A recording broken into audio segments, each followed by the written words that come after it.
sui famosi inceneritori nel Trevigiano. Ecco, su questo c'è polemica perché il Popolo della Libertà, per esempio, o alcuni esponenti dicono sì, sugli inceneritori la Lega è contraria proprio per il discorso che dicevamo prima, no? Perché c'è il sospetto o questa accusa di essere un po' demagogici e di andare sempre incontro comunque agli elettori.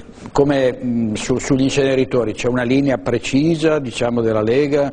Lei come governatore della regione pensa che... Ma guardi, io le dico questo, parlo di inceneritori di RSU, cioè rifiuti solidi urbani, parlo della nostra spazzatura. La mia provincia, sotto la mia guida, ha chiuso tutte le discariche. I cittadini non se ne sono accorti, ma sono state chiuse tutte le discariche nel 2000 in provincia di Treviso. Abbiamo fatto una scelta strategica, assieme ai cittadini qui, di puntare sulla raccolta differenziata. Quindi questa provincia oggi ha una media di raccolta differenziata del 60%. Significa che il 60% non va più nelle discariche. Questo significa che il 40% che resta viene ancora differenziato poi per tutta una serie di meccanismi, ci resta un 20% di rifiuto. Questo 20% o lo incenerisci o lo devi seppellire perché non è recuperabile.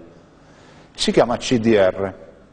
Allora, io ricordo che 15 anni fa si diceva che per bruciare tutto il tal quale, cioè la spazzatura senza differenziarla, ci voleva, per far stare in piedi un inceneritore da un punto di vista economico, almeno 1 milione di abitanti.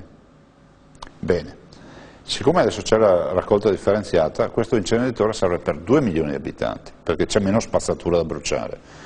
Dico che il Veneto ha già delle strutture, qualcuno si è arrabbiato e gli ho detto Fusina, a me risulta che Fusina sia un inceneritore, cioè non mi risulta che sia, qualcos'altro. Viene portato ad esempio, diciamo, come allora, io direi, siccome il Veneto è già molto antropizzato, questo lo diciamo anche per il nucleare, non è che noi siamo contro l'evoluzione, noi siamo per l'incenerimento del CDR, quindi della parte non riciclabile. Però è altrettanto vero che dobbiamo pensare a un Veneto che non è che in ogni comunità si possa avere un insediamento, perché se lei fa un volo in aereo sopra il Veneto vede Los Angeles, cioè non c'è spazio libero. Sì, è vero.